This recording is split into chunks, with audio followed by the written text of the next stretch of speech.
about them Irish? I can't take it anymore. I need a national championship.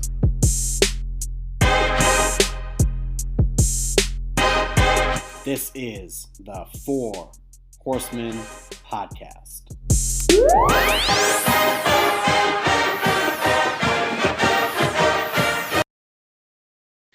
Hello and welcome to the Four Horsemen podcast. I'm changing it up, new intro every episode. There was no reason to carry on the old tradition. I'm Dylan, joined by Steve. It's a two-man show today. We don't record regularly in the off-season, and we thought our last episode would be the last episode. And then some big news hit. The biggest news, the hottest commodity of the coaching carousal this offseason, Marcus Freeman, defensive coordinator out of Cincinnati, had signed with the Notre Dame Fighting Irish to be their defensive coordinator in the 2021 season. Steve, give me your thoughts of what was happening, how it happened. Like, what were you processing? Yeah, so all the way at the genesis of this, I think in the course of speaking over throughout the season, we spoke about the college football playoff, who should be in, should it be expanded? And we made our everything kind of clear there with our thoughts and how everything should be. And every step of the way, I was always giving Cincinnati a benefit of the doubt, right? I was letting them know, this Cincinnati team, they are the real deal. They can compete because they did have a monster defense and, offense. I don't really know too much about them, but I just kept seeing flashes all the time about, this cornerback or this defense or this unit or whatever. And obviously they went undefeated until they came up just short against Georgia. So they were a team that I said absolutely belonged in the conversation. They were probably my number 5 or number 6 team throughout the season. Now with that, naturally the next step was that there was some news that, Freeman, their defensive coordinator, is going to be, essentially a hot commodity. A lot of people are going to try to pick him off. Now, with Clark Lay, which still don't know, never going to learn it.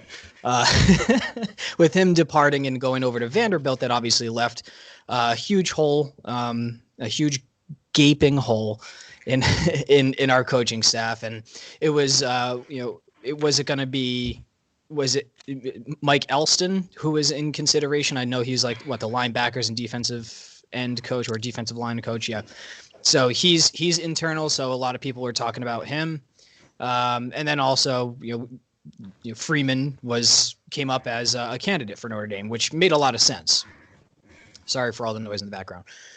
So once it was official that he was officially fielding, offers, meeting with teams, that's when I started to get excited, started to get my hopes up a little bit. I was like, okay, this seems like a good fit. I know he comes from a 4-3 traditionally, so it's not like it's going to be too much of a difference scheme-wise. Our 4-2-5 stack is basically a 4-3, but with a really, really athletic outside linebacker. That's basically a quasi-safety, hybrid. So I'm thinking, okay, the stars are aligning. And then I knew that LSU was in the mix. I knew that there were some other kind of big names thrown out there. And I know that this guy was basically going to get the bag, right? Like everyone's going to be rolling out all the stops for him. And I kind of was just following along on Twitter as much as I could throughout the day, in between, jobs and whatnot. And sure enough, I saw a couple of tweets come through all at one time as we were, just DMing and talking on the side privately. Some news starts coming out. I see some unverified accounts tweeting, "Oh my God, we got Freeman, we got him." So now I'm really excited. I'm panicking. I'm like, I need to find a verified source. And sure enough, 247 posts an article linking, it's official, he's hired. So that's when I was over the moon, really excited and thrilled because I think the future is bright. And if he's anything like our last 2 defensive coordinators, I think especially with the talent he has that he's coming into, there is a lot of damage that he can do with this Notre Dame defense. So I'm just absolutely thrilled and over the moon. So that's kind of my whole arc of a story of my experience with the Freeman hiring. The Four Horsemen podcast is ahead of the curve. We've always been ahead of the curve, even when we were, a Twitter following of 40 people a couple of years ago. We started 1988. We started Book for Heisman. In the Georgia game, I had tweeted from the podcast this defense of Cincinnati is legit. Marcus Freeman is running an absolute tank over in Ohio. And then last week on our last podcast, we thought for at least a few weeks, we talked about Marcus Freeman as our number one choice to be the defensive coordinator, how that would fit, what his circumstances. And then, boy, did that ever take off within a week. I didn't expect it to happen. So to recap for people not maybe following so closely, Marcus Freeman wants to be a head coach. He's young. He's 34, former Ohio State corner or linebacker rather, and a super promising coach. He's rising up the ranks, wants to be a head coach. But then he gets a lot of offers from some big schools. So the rumors were Michigan were interested, Auburn were interested, Texas were interested, and then of the group of five, I would say, the five candidates, Notre Dame and LSU were the ones who got him for an interview. So he had a quick interview with Notre Dame over Zoom or Skype or whatever. And then he had an in-campus interview. I think it was Tuesday. So Monday and Tuesday, he's had basically 2 interviews with Coach Kelly. Thursday, he goes to LSU. And at this point, the biggest concern for Notre Dame is twofold. One, would he prefer to stay at Cincinnati and potentially take Luke Fickell's job next year if Fickell leaves, as was the case perhaps last year? And on the flip side of that, would he rather take a head coaching job at a group of 5 team? And that's one thing you have to consider, right? Would you rather defensive coordinator position at Notre Dame, or would you rather go elsewhere? Do you want to jump in here, Steve? Just one point that I think actually makes our signing a little bit more unlikely is that if you compare and contrast, because the word on this guy is he can recruit his ass off, which is really exciting. Where do you think it's going to be easier to recruit big time names, LSU or Notre Dame? Obviously, we have some restrictions, so the fact that he's choosing to come here is really exciting. That was my interjection. I'll let you go on. No, for sure. I mean, that's so I was saying the one side of it is, you have the staying at Cincinnati problem and you have the taking a head coach job elsewhere problem. That's one worry for Notre Dame fans going into that week. The second worry was LSU. And the thing with Notre Dame in the past is, despite being the Yankees of the sport, we're very cheap. We do not spend the big bucks. For whatever reason, our athletic department does not want to compete. And the concern was, sure, all things being equal, Notre Dame is the best job to go to, probably in his circumstance, other than maybe his alma mater at Ohio State. But LSU is going to offer twice the money. So the report came in on, I believe it was Friday morning, that Marcus Freeman, and this was reported by Football Scoop, that Marcus Freeman had told his linebackers at Cincinnati that he was going to LSU. If you recall, Steve, I sent this in the chat earlier in that day. Did not look good. In fact, One Foot Down put out an article saying, looks like we missed out on our guy. Not long after that, a source from Cincinnati said that is not true. So what happened? Because hours after that, he's signing with Notre Dame. What Football Scoop said, and they're the ones who reported he signed with LSU in the first place, said that later in the day, Notre Dame had made a push. And basically, the rumor was LSU was offering about $2.5 million, and Notre Dame was like in the mid $1 million mark. And apparently, Kelly improved the offer to a competitive enough salary to get LSU, to push LSU off and basically get Marcus Freeman at Notre Dame. Now, I don't know if I believe this because, again, this is the same report that got it wrong in the first place, but I actually do think the outcome was right there.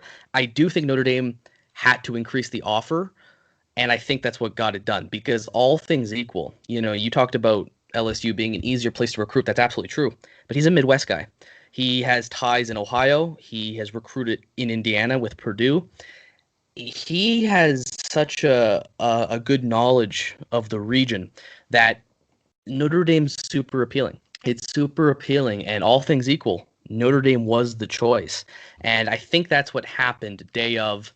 Whether the report was right or wrong, I think Notre Dame had to increase their offer to either match or get close to LSU. Because when they did that, we proved we can pull anybody in the country. We can get anybody on this football program because we're Notre Dame if things are equal, mainly pay.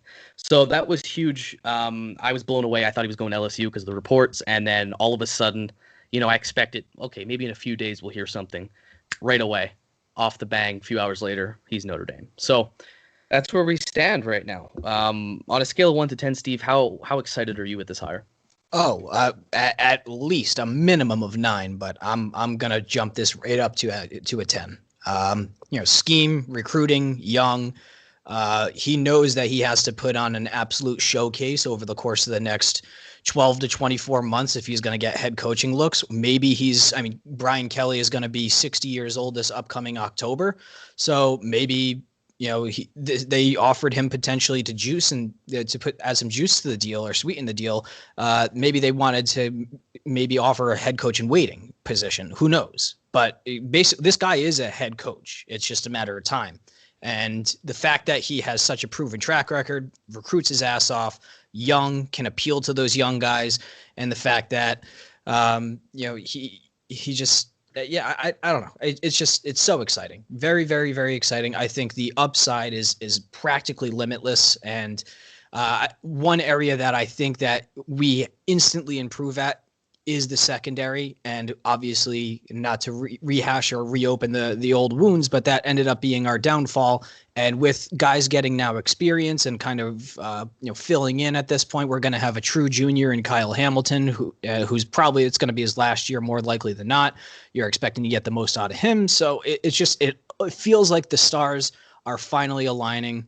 I don't want to get too excited in terms of saying, 12-0, playoff appearance, national championship. I'm just saying, between what he can provide over the next 24 months and in terms of recruiting, scheme, culture, system, teaching, developing, if he doesn't bring us to the promised land, I think he is a critical and crucial step to getting us to the promised land.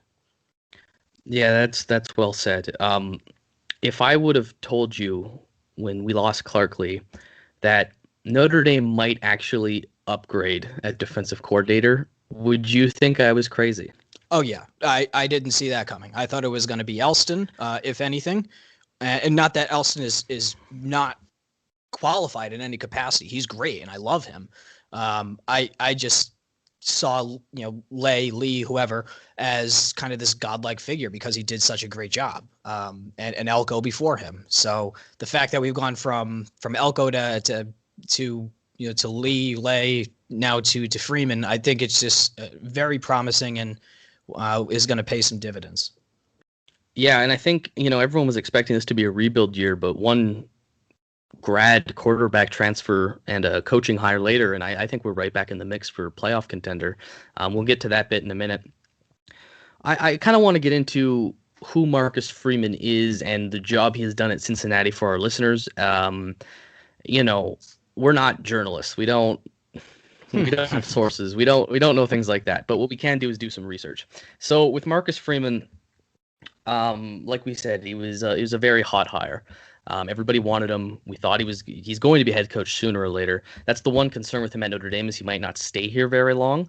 But a full recruiting cycle with him, plus a year of his, coaching acumen, it bodes well, I think, for Notre Dame. And if you get him beyond that, that's just a cherry on top. So I'd like to get into just a little bit of, stats of what he's done at Cincinnati. So and a lot of this goes to the head coach, Luke Fickell, as well, right? I mean, Cincinnati was not very good until they took over. But Cincinnati has been through the roof lately. So I pulled up a few stats. First and foremost, big thanks to NDFB Analytics, Cooper and Jack. They actually did the work on the EPA. In 2020, Cincinnati's rush defense averaged negative 0.06 EPA. That was 24th best in the country. And keep in mind, of course, this is Cincinnati. They're not recruiting top 10 cycles like we are. Anyway. In 2020 passing, and I couldn't believe this, the Cincinnati defense had a 0.33 negative EPA per pass for second in the country. That is, to give you reference, Ian Book was throwing a little bit over 0.2 positive. Cincinnati's defense was negative 0.33 EPA per play. That is asinine. That is second best in the country. Yeah, and to help conceptualize that means every 3 times the opposing quarterback threw the football, they were losing on average 1 point. That's crazy. And what's crazy is that, and we're going to get to the second, the conference they played in is an extremely offensive conference. So the Cincinnati defense this year was among the best in college football, opponent adjusted or not, it just was. If you look from his whole time at 2017 to 2020 at Cincinnati, he had a negative .01 pass and as negative 0.07 rush. Again, both of these fared very, very well, and he took over a pretty bad Cincinnati defense. So EPA is pretty hard. So I wanted to get more evidence, basically, to convince you guys that Marcus Freeman is absolutely legit. So if you look at defensive efficiency ratings on Football Outsiders, they basically evaluate it's opponent adjusted and it's garbage time adjusted. So basically, if you played an average team, how well would you score against them? And there's offensive and defensive ratings. So for Cincinnati in 2018, they ranked 14th in the country. In 2019, they ranked 17th in the country. In 2020, they ranked 3rd in the country. And again, this is adjusted to face an average team. This Cincinnati defense is legit. They were not very good until Marcus Freeman and Luke Fickell, the head coach, got a hold of them.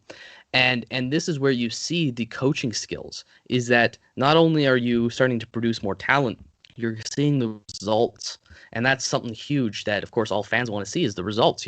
I want to see exactly what you're doing. And Marcus Freeman has that. If you want to look at, for example, scoring defense is a very simple statistic. Basically, how many points per game do you allow?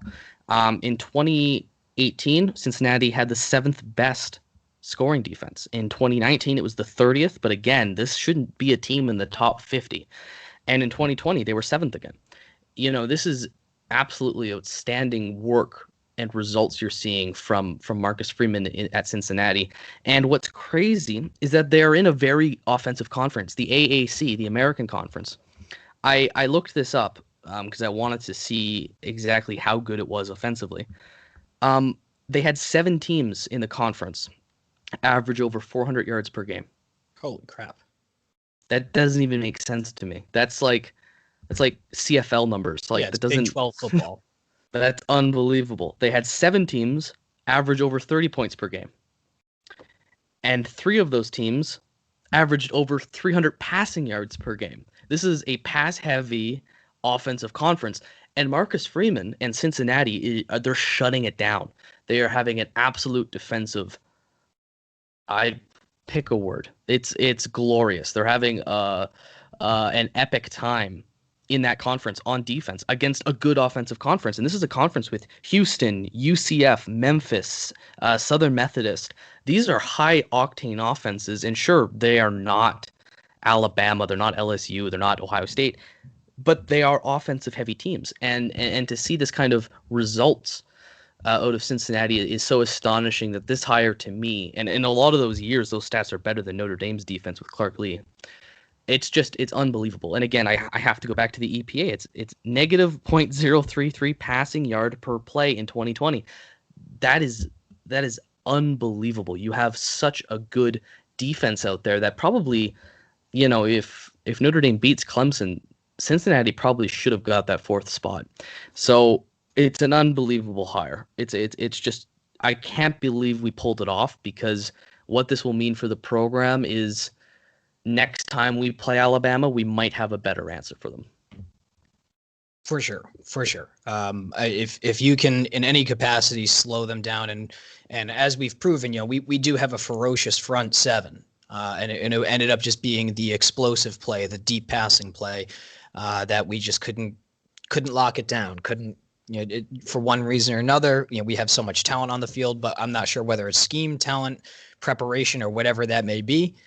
It was very apparent with Devonta Smith just tearing us apart. So hopefully this, again, it's one more step on the journey to the promised land, and it's absolutely a step in the correct direction. So, yeah, it's not only is the defense getting a good coordinator, it's the passing defense improvement that happened at Cincinnati that we could really, really use at Notre Dame.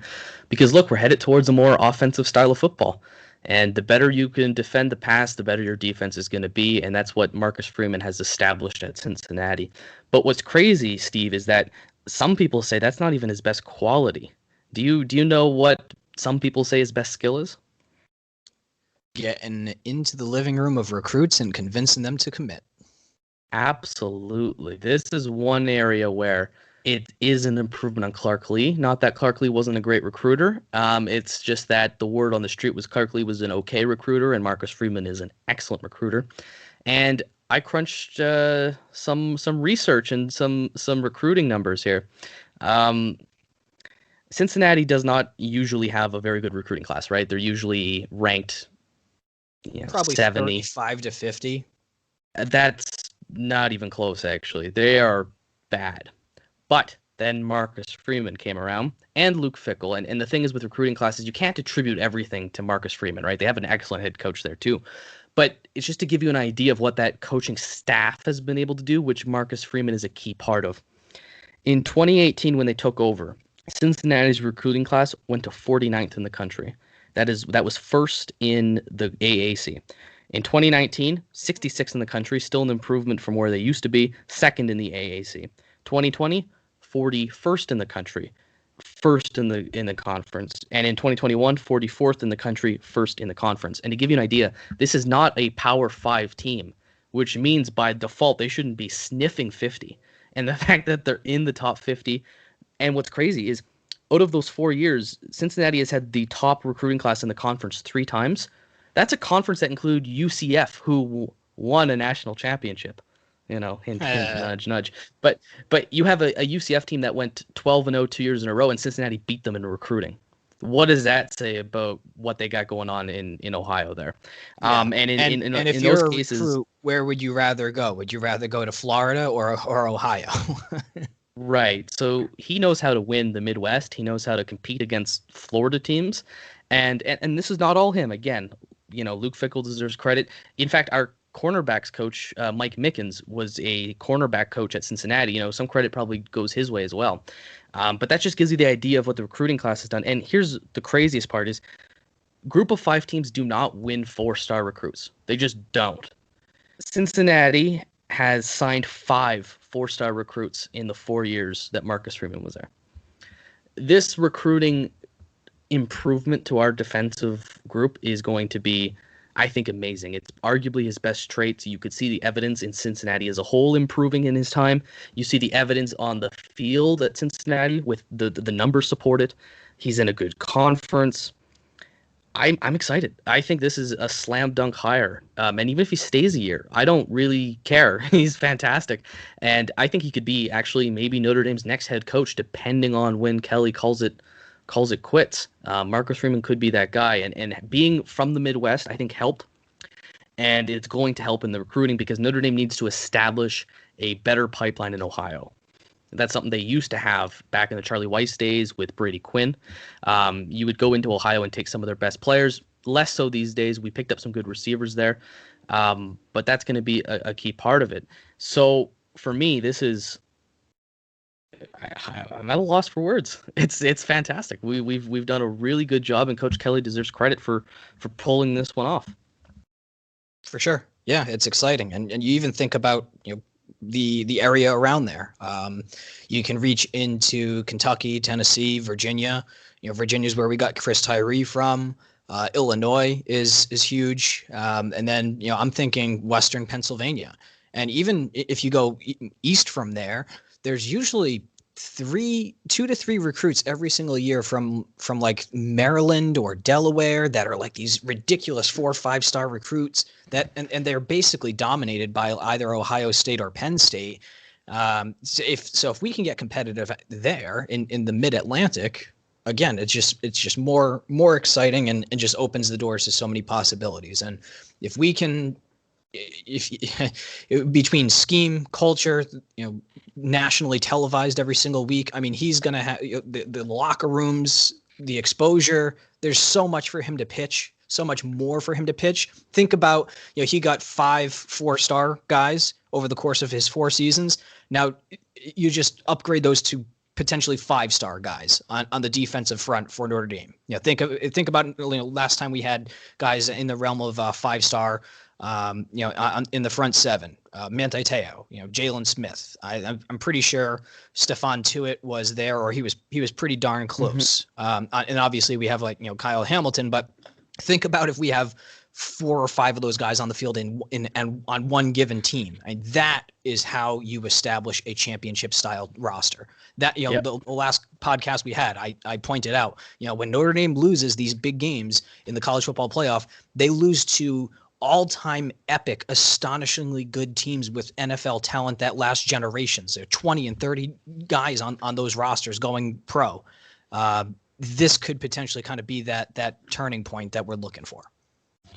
Yeah, and I think, like I said last time, I think a lot of the difference between Notre Dame and a national championship is recruiting. I think we've developed really well, not particularly at quarterback, but every other position we've developed well. I think we're coached well relative to other top teams. Of course, I'd love to have Nick Saban, but I think the coaching staff is good. I think a lot of the changes have to come with regard to recruiting with the university themselves, but having better recruiters help, and that's going to be the case with Marcus Freeman. He's just a better recruiter. So the classes should get better, and when the classes get better into this developmental system where we're punching above our weight in terms of recruiting classes versus what we put out on the field, then you start building that momentum for a national championship, and it's going to happen eventually, hopefully. But Marcus Freeman I think is absolutely the first step in that. What I do think he's going to have to do is win back a transfer portal person, a person who has entered the transfer portal at Notre Dame. And that should kind of, I think, segue us into this next segment here. Let's talk about transfers. Since we've last talked to you guys, there's been numerous transfers and draft declarations, but the main ones transferring, and I'll read them through you in order here. And as I say them, Steve, you tell me if they're a big loss or not, okay? Mm-hmm. So the first one, he had already left the program, but it's official now. Jameer Smith, running back. Not too much of a loss. We're deep in the room. Second, Jafar Armstrong, wide receiver / running back. Redshirted senior, still struggled to get on the field behind Tyree and Williams. There's something to be said for a guy that has experience and who's been there, but he was a 3-star out of Kansas. He's replaceable. I like him, wish him luck, but replaceable. Yeah, he barely played for us this year. I don't think that's going to hurt too much. Colin Grunhard, offensive center. Didn't even know he existed. Replaceable. Was not a scholarship player. He graduated and then he's going back home to Kansas, so wish him the best. Isaiah Rutherford, cornerback. Zay is moving on. That one kind of hurts. I know that Zay had some pretty big upside. I think he was a 4-star, if I do recall. So anytime you lose a 4-star, especially with our secondary, I mean, we are pretty damn deep, and we're going to go through that in more detail. I thought that Zay had some upside that was going to translate. I think he was. I'm pretty sure he's like 6'2", 190. And that tends to be like the prototype that we basically look at this point. Kind of long, lengthy guys can defend the one-on-one ball. In theory, let's see if we can translate that in practice. So yeah, I'm gonna say that one hurts a little bit more. I'd say it's like a 7 out of 10 hurts.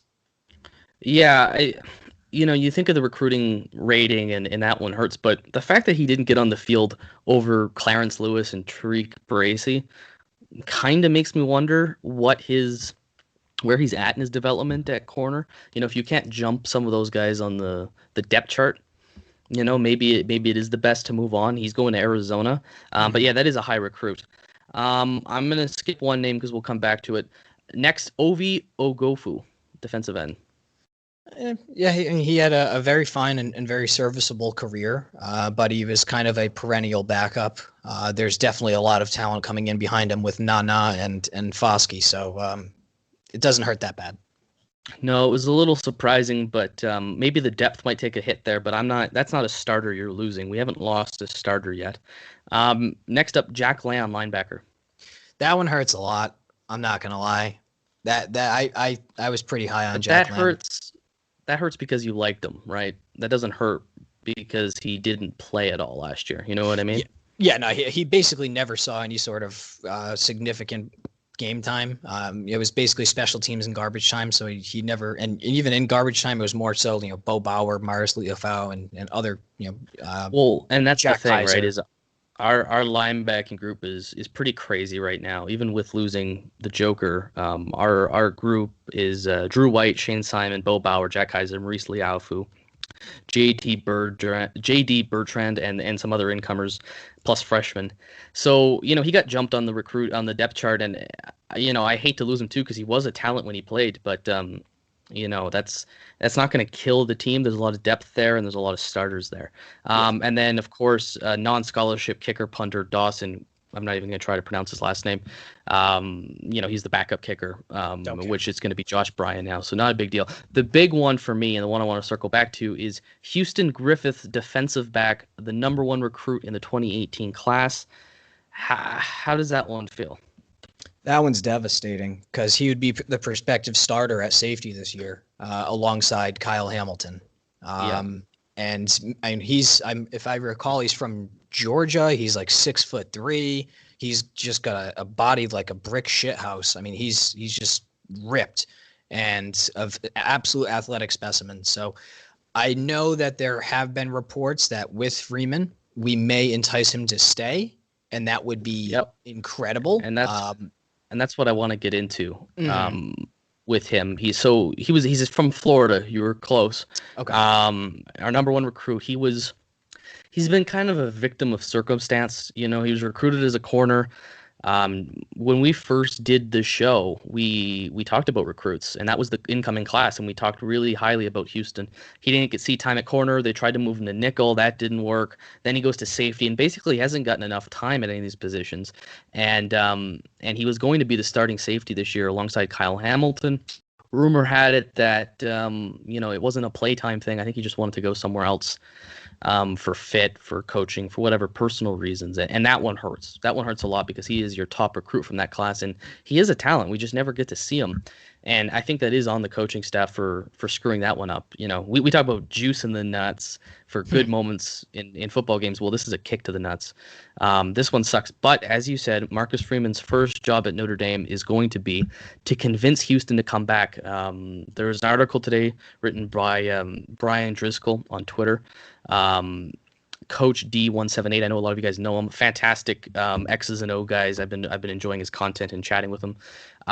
He's talked about how this should be a priority, and from his sources, it seems like Houston would consider coming because the defensive backs coach Joseph may be leaving, and Notre Dame has always wanted him to stay even after the transfer portal declaration. So this is the big thing now for Marcus Freeman is, can you recruit him back into the fold?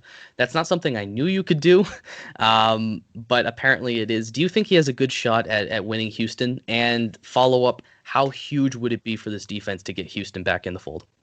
Yeah, so if you look at Pro Football Focus, PFF actually also grades the college game as well. And at cornerback, there was Cincinnati produced a first team all PFF cornerback. His name was Ahmad Gardner from Cincinnati, and he just played absolutely electric this year. And then the second team all PFF cornerback was Kobe Bryant, no relation, also from Cincinnati. So this is a guy that has proven that he can take a secondary and really mold and shape these guys into just absolutely dominant lockdown and just an exciting overall system, and really propel these guys into relevance to the point where, Gardner and Bryant are going to get NFL looks, where they probably, they might be a second or third round guy, where normally they would be, a sixth or seventh round guy, more of a depth play because of just, the conference, and all the other built-in excuses the NFL scouts will give you. So now with Griffith being such a highly touted talent, with him being, with having all of the infrastructure with Notre Dame to really succeed, with the scheme that we have, with him being right next to Kyle Hamilton, and with an unbelievable coach coming in, you really have and especially the fact that now with another transfer, Jack Coan coming in, it gives our offense again kind of a gap year of giving us a little bit more life to stay competitive. It puts 10, 11, 12 wins on the table, which puts you in a relevant spotlight, I think. So I think if he can basically say, Houston, you're my guy, you're my strong safety, I will get you to the spot that you need to be. You will go to the NFL. You just need to trust me and believe in me. And I think there's going to be some real power to that statement coming from Marcus Freeman. So that's obviously the hope there. When you were saying that, I was just picturing Marcus Freeman saying that to me, and I got really hyped up because I believed every word you just said. And imagine that coming from the mouth of Marcus Freeman. I think Houston Griffith was set up for a breakout year, actually. I've been high on this guy for a while, and I thought he's going to start next to Kyle Hamilton. Watch this kid grow. And I thought not only was he going to win the starter spot, I thought he was going to put up a really, really good year and come back for a senior season with potential of being, a first 3 rounds draft pick. I think he's that kind of talent. So getting him back would be huge. In your opinion, if you were to put a percentage on it, what do you think the odds are that Houston Griffith comes back to Notre Dame? I think now with Freeman, I'm gonna do a 60% staying, 40% leaving. We think a lot of the same. Before it was basically 95-5 with him leaving, but now I think it's this really does put a foot on the scale, hopefully in the right direction. Yeah, I agree with you 100%. I was going to say 60% as well. I kind of leaned Freeman. The report was, and I still want to talk to transfers, but we'll get into a little bit of coaching thing because it moves over here. The report is that Terry Joseph, Notre Dame's defensive backs coach and passing game coordinator, has accepted a job at Texas with Steve Sarkisian's new coaching staff. The position is unknown, and this is just reported at the time. It's not official. And apparently maybe there might have been some tension there, and with Joseph leaving, that could bring Houston maybe back into the fold. Of course, if Marcus can convince him. Maybe that's completely wrong. Please don't we're not journalists. We don't know anything. That's just what we've heard. It could be that, it's an issue with Coach Kelly. It could be he just wants a new scenery. But if that is the case, Notre Dame will be looking for a new defensive backs coach, but they could bring back an important defensive back. Coaches now. We hire Marcus. We tend to lose out on Terry Joseph, who apparently might have tried to interview for that position.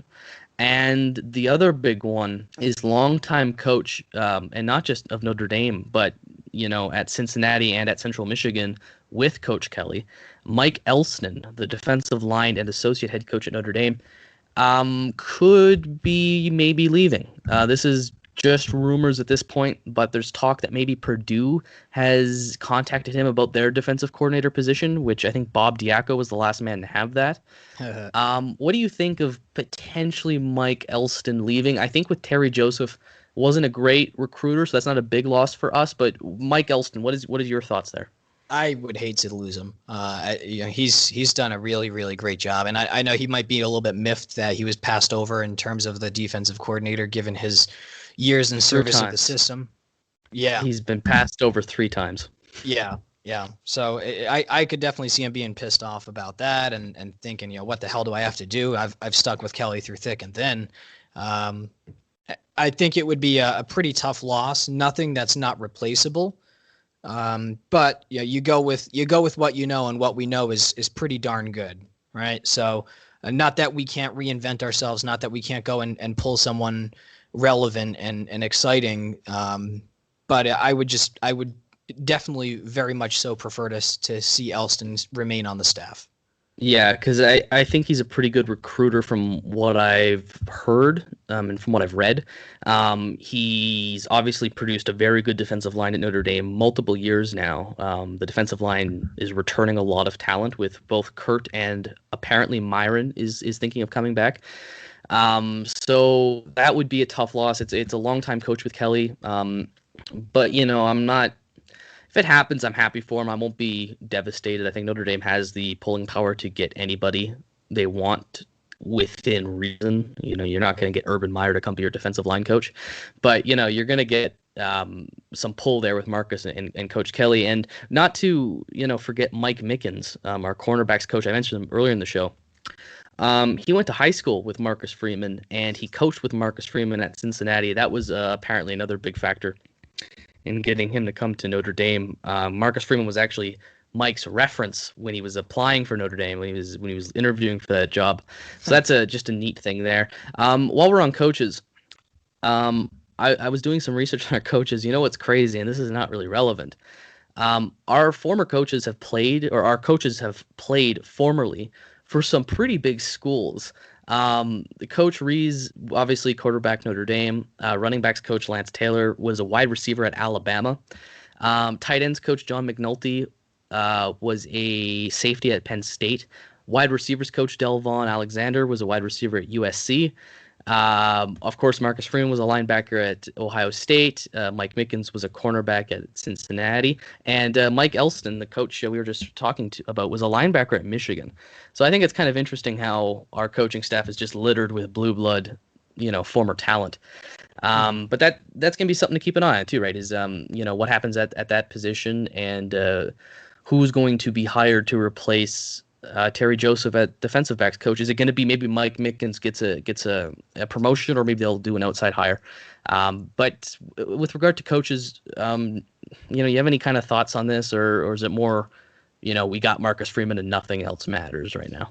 That I would tend to lean towards the latter. I mean, obviously, it's all hands on deck. Everyone contributes in their own way, whether it's recruiting in the film room or even player development. So you want to attract the best talent, so that way we can develop the best talent.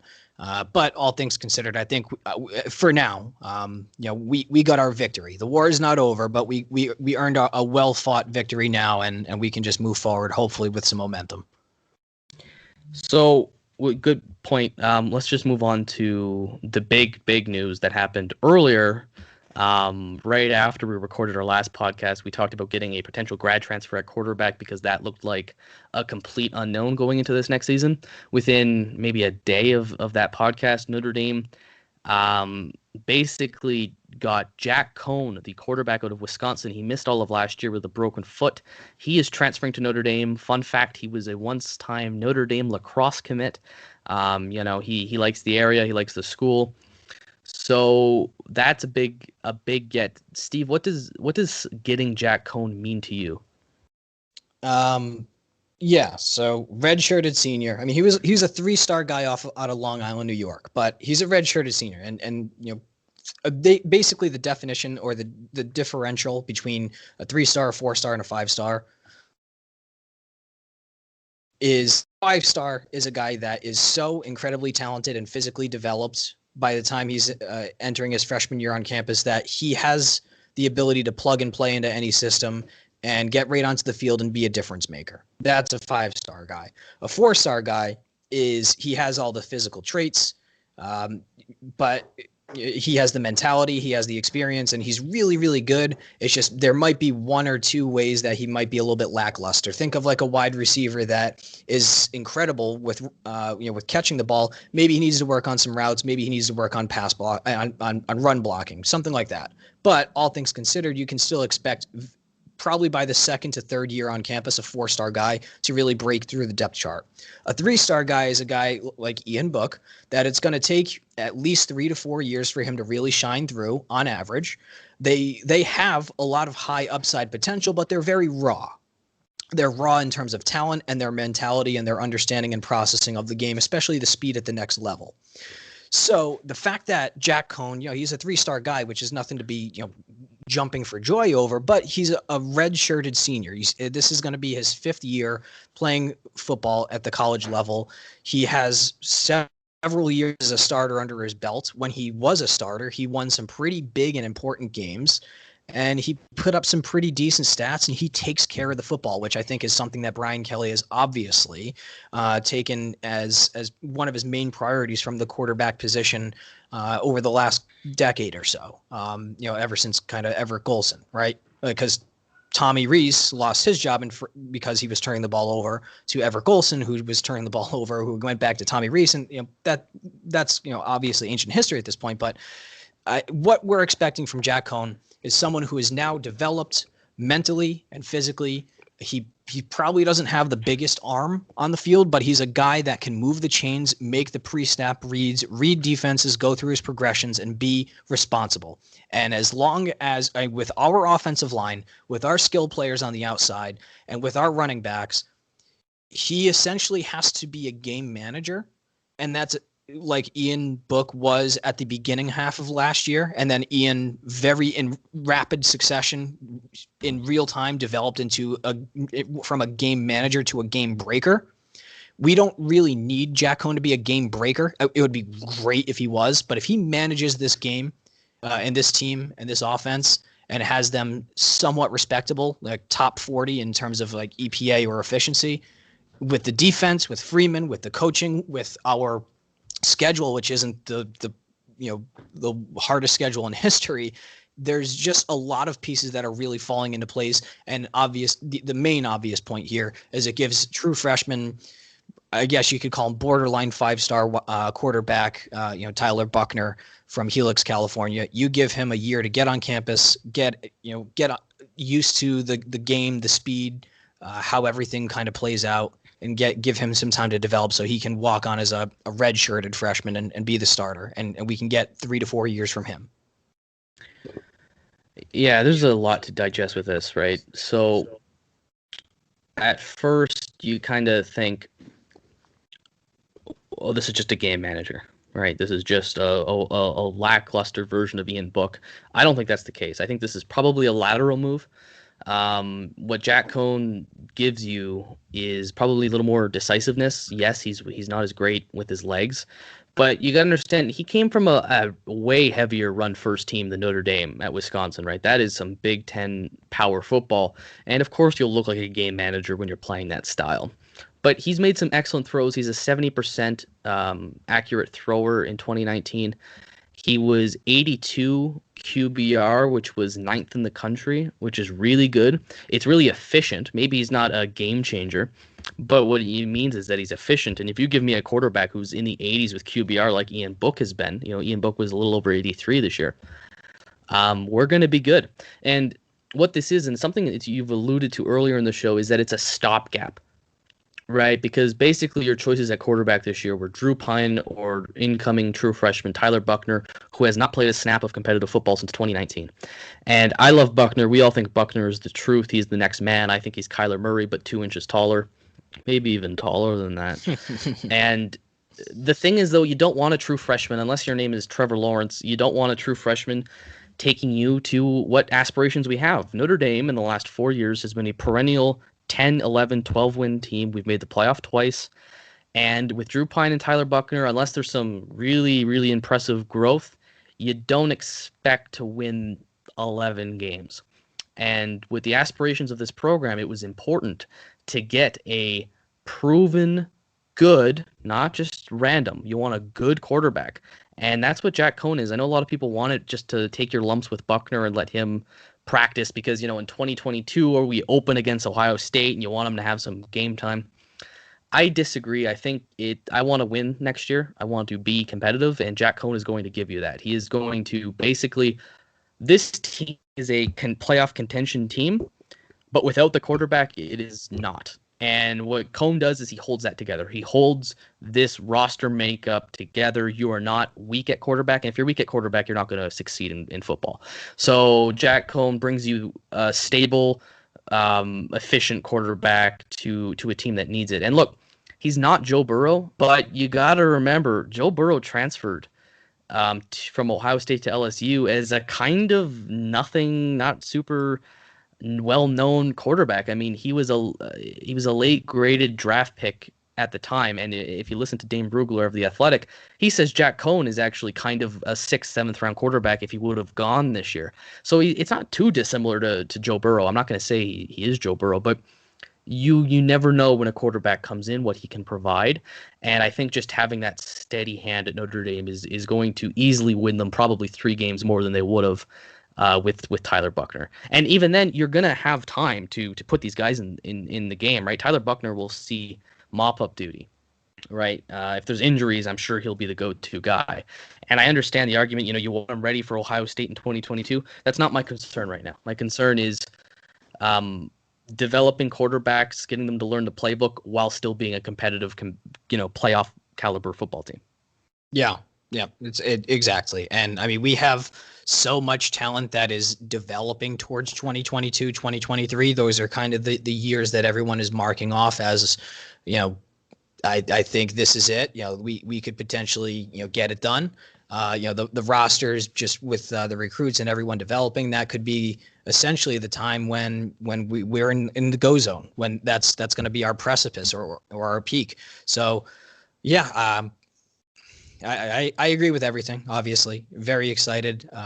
Start to finish with the off season and how it's gone. The season ended on a poor note, but it's skyrocketed since then. Yeah, all the transfers going out sucks, but actually on a balance, I think we've improved with bringing a quarterback in. That's just how important the quarterback is. And if we bring back Houston Griffith, I think this will be an outstanding offseason. So we did a mailbag on Twitter. We only have time for one question. And this kind of relates to what you had just said, Steve. So questions coming from Christian Bogan on Twitter, C_Bogan 1989.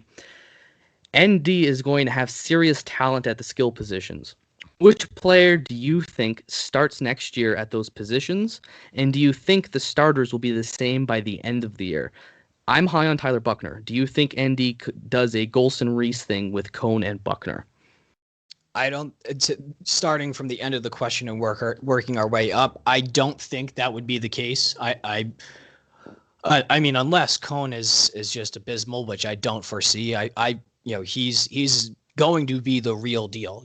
I don't think people truly understand how impactful Jack Coan coming is going to end up being as a staple to this season. So I think that Jack is just going to take the year. This is his only year that he's going to have eligibility with us. So it's one and done, and he has a chance to go from a 7th round guy to maybe a 3rd or 4th round guy. And that's a difference of several $100,000, if not millions of dollars. So you better believe he's playing for his ass legitimately. So I'm totally fine with just riding with Jack, unless obviously it's just not working. Now going to the front part of that, which would be, we have some serious skill position guys. Which guys do we want to see out there? I want to go with the Thunder and Lightning, kind of switch. I want to be cycling all 3 guys in the backfield all the time. I want to see Sibo Fleminster get 10 carries a game. I want to see Chris Tyree get 10 to 15 touches a game, whether it's through the passing game or rushing. And the same goes for Kyron Williams. I want to see him with 10 to 15 touches a game. 1, you keep these guys fresh. 2, you hit them with different looks. You have a scat back, you have a speed guy, and you have someone who wants to run directly through your face. It's always good to have that Thunder Lightning, Lendale White and Reggie Bush kind of duo there. So I want to see us be cycling there.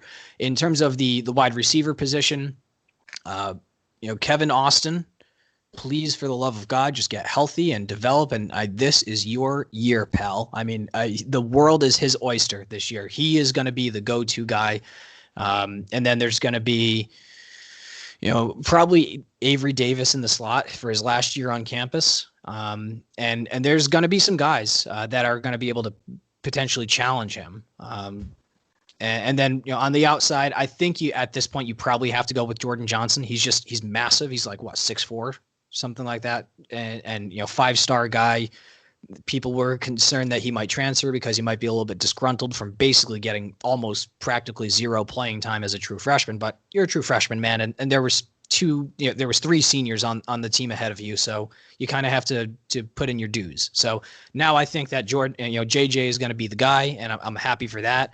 If you think about, where we were last year, where we had some proven talent, but we didn't have game breakers, to this year, prospectively having, 3 guys on the field at all times between Michael Mayer, Jordan Johnson, and Kevin Austin. I mean, holy crap. I mean, the whole dynamic of the offense has completely changed. There's going to be a bit of a drop off in terms of the offensive line play. Hopefully not. But I think that one of our issues with Ian Book kind of having to run around in circles against, higher competition, escape the pocket and try to make big plays is because our guys were not getting open downfield in the big moments. And I think that is going to completely fundamentally change in this upcoming year with these guys. And I hope I'm very high on everything and very hopeful, and I'm getting my hopes up. I'm gonna get my hopes up right now. It is January 11th, 2021, and my hopes are officially up. Well said. I'll answer the question the same order you did. So, on the issue of the quarterback, Christian, I don't think it'll be like that. I'm in agreement with Steve. The reason being is Golson was a redshirt freshman when he took over, so he had a year at Notre Dame.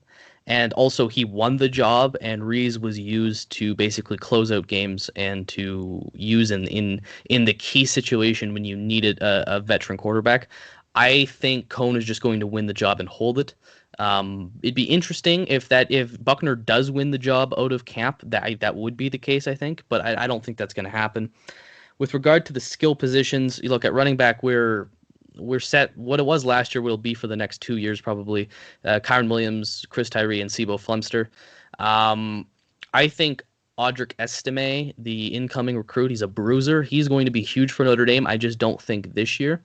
With receiver, I was actually just talking to Brian Driscoll again on Twitter about this. I think the starting group at the skill position, at receiver is going to be, Braden Lindsey is probably going to play the field receiver position. Kevin Austin will be the boundary, and I think Avery Davis will get the nod at slot. If the second part of the question is, do you think they'll be the same by the end of the year? I actually don't think so. I think you'll see some injuries. I think Jordan Johnson is going to force his way into one of these positions. I know Coach Driscoll really likes Xavier Watts. That could happen too. I just think Jordan Johnson's got to get on the field somehow. So whether that's, winning the field position over Lindsey or maybe taking in a slot, I think Notre Dame could really use some depth at slot, because right now it just looks like Avery Davis and Lawrence Keys. I know Lorenzo Styles can do it as well, but I think the slot position is there to be won. I do think Lindsey, Austin Davis is your starting lineup for week one, but I don't think it'll end that way. I actually think that Jordan Johnson will fight, or, maybe one of the true freshmen. I can see Lorenzo Styles maybe just being dynamite and winning that slot receiver position. In terms of skill positions, I'll also include corner as a skill position. I don't know if you guys do at home or not, but I think it is. That's a mess. That's an absolute mess right now at corner. They need to get a grad transfer. I don't know if Nick McLeod's coming back. I doubt it. But they need to get something there, because on my depth chart right now, I have Clarence Lewis and Tariq Bracy as your 1 and 2. And I don't think either of them should be a 1 or a 2. That could easily be different by the time the end of the season goes around if we don't bring in anyone else. Philip Riley will compete for that. Converted wide receiver Cam Hart will compete for that. There is Ramon Henderson and Caleb Offord, but I think actually the incoming freshmen of Ryan Barnes and Chance Tucker could win that position. I think you could see a safety move over. Maybe DJ Brown goes back to corner. It's a mess right now. So in terms of cornerback, that'll be one to follow for sure. I think wide receiver, as Steve and I have covered, we're pretty set there. And I think that's kind of it. One thing before we go, obviously, talk about people who declared for the draft real quick. Since we last talked, Tommy Tremble left. That's a shock. So we're a little bit thinner at tight end. All the offensive linemen went. Both defensive ends, Ade and Dalen Hayes left. Obviously, Jeremiah Wusu-Koramoah left.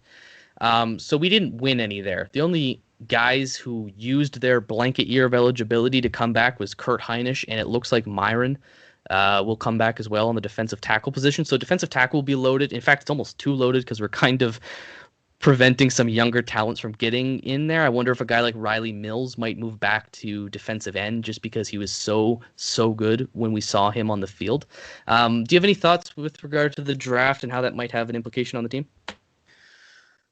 Yeah, I mean, it stinks losing a couple of key guys, but we've had so much depth for so long. We've been building towards this. It's no longer that you have, 3-star guys that are getting on the field as a redshirted junior, and then they're going to, do a junior and senior year, and then you're going to basically reload with maybe a 4-star guy a couple of years down the line. It's like it's 4-star, 4-star, 4, 4, 4, 4. It's just like all these guys that are coming in that technically can play as freshmen, but there's some depth ahead of them. But by the time they step on the field as a redshirted sophomore, such as next year Isaiah Foskey or Nana Osofa-Mensah, Those guys I think are, or Jason Ademiola, Riley Mills, Jacob Lacey, Howard Cross the third. There's the defensive front is going to be the real deal. We are really, really strong at linebacker still. Shane Simon, Jack Kaiser, Maris Leofau, Isaiah Pryor, Drew White, Bo Bauer. This true freshman we have coming in, Prince Colley. A lot of people are like thinking he's going to be the next great,